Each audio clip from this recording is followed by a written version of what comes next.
আসসালামু আলাইকুম, আমি ডক্টর রাকিব ভুঁইয়া। তো আজকে আমরা আলোচনা করব একটা টপিক যেটা হচ্ছে এসি ইনহিবিটর বা অ্যানজিওটেনসিন কনভার্টিং এনজাইম ইনহিবিটর। এটা হচ্ছে একটা খুবই গুরুত্বপূর্ণ একটা ড্রাগ আমাদের পরীক্ষার জন্য। তো এটা হচ্ছে আজকে আমরা খুব সহজে পরীক্ষাতে এবং ভাইভাতে আমরা কীভাবে ফেস করব সহজে সেটা নিয়ে আমরা আলোচনা করব। তো চলো শুরু করা যাক। তাহলে এসি ইনহিবিটর ড্রাগগুলা নামের শেষে অর্থাৎ সাফিক্স হিসেবে কী থাকবে? প্রিল। আমরা প্রিল দিয়ে মনে রাখবো, সেটা হচ্ছে এসি ইনহিবিটর ড্রাগ। তাহলে কী মনে রাখবো? কেপটোপ্রিল, রেমিপ্রিল, এনারেপ্রিল, লিসিনোপ্রিল, ফসিনোপ্রিল। অর্থাৎ নামের শেষে প্রিল থাকলে আমরা সেটা কী বুঝবো? সে হচ্ছে এসি ইনহিবিটর। এখন আমরা জানবো এসি ইনহিবিটরের ইন্ডিকেশন কী, অর্থাৎ আমরা কোথায় এসি ইনহিবিটর ড্রাগগুলো ইউজ করি। আমরা মনে রাখবো এমএসসি দ্বারা। তোমরা সবাই মাইক্রোবায়োলজিতে পড়েছো এমএসসি কী জিনিস। তো এমএসসি নিউমোনিক দিয়ে আমরা মনে রাখতে পারি এম ফর এমআই, অর্থাৎ আমরা এমআই বা হার্ট অ্যাটাকে বা মায়োকার্ডিয়াল ইনফেকশন আমরা কী করি? এসি ইনহিবিটর ইউজ করি। তোমরা সবাই একটু খেয়াল করে দেখো, পড়ছিলা যে এমআইয়ের একটা গুরুত্বপূর্ণ একটা কমপ্লিকেশন ছিল remodelling of the heart. Remodelling of the heart জিনিসটা কী ছিল আমি যদি একটু তোমাদের বোঝানোর চেষ্টা করি। আমাদের হার্ট, এই হার্টে তো আমরা জানি যখন আমাদের এমআই হয় তখন কী হয় যে এই হার্টের কিছু অংশ নেক্রোসিস হয়ে যায়, অর্থাৎ আমাদের কিছু অংশের মাসল সেলগুলো কী হয়ে যায়? ডেস্ট হয়ে যায়। তাহলে এই জায়গাগুলো ডেস্ট হয়ে গেছে। এখন এই জায়গাগুলো যখন ডেস্ট হয়ে যাবে তখন হার্টের এই সেলগুলো তো কাজ করতে পারবে না। তাহলে কী হবে? হার্টের বাকি অংশগুলোতে কী হবে? তার ওয়ার্কলোড বেড়ে যাবে। তো বাকি অংশগুলোতে যখন ওয়ার্কলোড বেড়ে যাবে তখন কী হবে? হার্ট ওই অংশগুলো বেশি বেশি পাম্প করবে, অর্থাৎ সেই অংশগুলোতে ওয়ার্কলোড বেড়ে যাওয়ার কারণে ওই অংশগুলো কী হয়ে যাবে? হাইপারট্রফি হয়ে যাবে। এই যে হাইপারট্রফি হয়ে গেল ওয়ার্কলোড বেড়ে যাওয়ার কারণে এমআই হওয়ার ফলে সেই ব্যাপারটা কেন বলি? Remodelling of the heart. তাহলে এই রিমডেলিংটা প্রিভেন্ট করে কি? এই এসি ইনহিবিটর। আমরা জানি এসি ইনহিবিটর কী করে?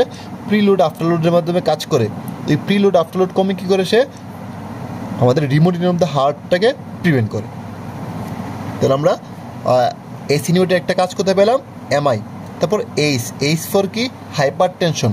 আমরা জানি এসি ইনহিবিটর কী করে? আমাদের বডি থেকে সোডিয়াম এবং ওয়াটার এক্সক্রিট করে দিয়ে কী করে? সে হচ্ছে ব্লাড ভলিউম কমে আমাদের হাইপার টেনশনকে প্রিভেন্ট করে বা হাইপার টেনশনে সে কাজ করে। তারপর তো সিতে হচ্ছে congestive cardiac failure. Congestive cardiac ফেলিওরে এসি ইনহিবিটর একটা গুরুত্বপূর্ণ ড্রাগ। তাহলে আশা করি তোমাদের অ্যাটলিস্ট এই তিনটে ইন্ডিকেশন কখনো বলবো না। আমরা কী দিয়ে মনে রাখবো? এমএসসি, এমআই, হাইপারটেনশন আর সিসিএফ বা কনজেস্টিভ কার্ডিয়াক ফেলিওর। তারপর আসি এর সাইড ইফেক্ট। দেখো সাইড ইফেক্ট আমরা মনে রাখবো আমাদের যে প্রথম ড্রাগ ছিল কেপটোপ্রিল। এই কেপটোপ্রিল দিয়ে আমরা ইজিলি মনে রাখতে পারি। তাহলে কি? সিতে হচ্ছে কাফ, মানে এখানে কী করে? Dry calf. আমরা জানি অ্যাসিড ইনহিবিটরের একটা সাইড এফেক্ট হচ্ছে সে কী করে? ড্রাই কফ করে।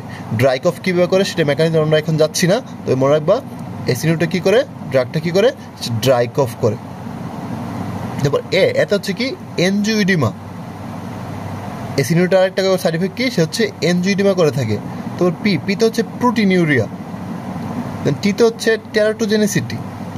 এই টেরাটোজেনিসিটি করে বলে অ্যাসিড ইনহিবিটরকে কিন্তু আমরা প্রেগনেন্সিতে কী করতে পারি না? ইউজ করতে পারি না। তোমরা সবাই পরে আসছো প্রেগনেন্সিতে হাইপারটেনশন আমরা তিনটা ডাক ইউজ করি।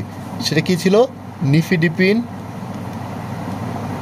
তারপরে আলফা মিথাইল ডোপা আর হচ্ছে বিটা ব্লকার।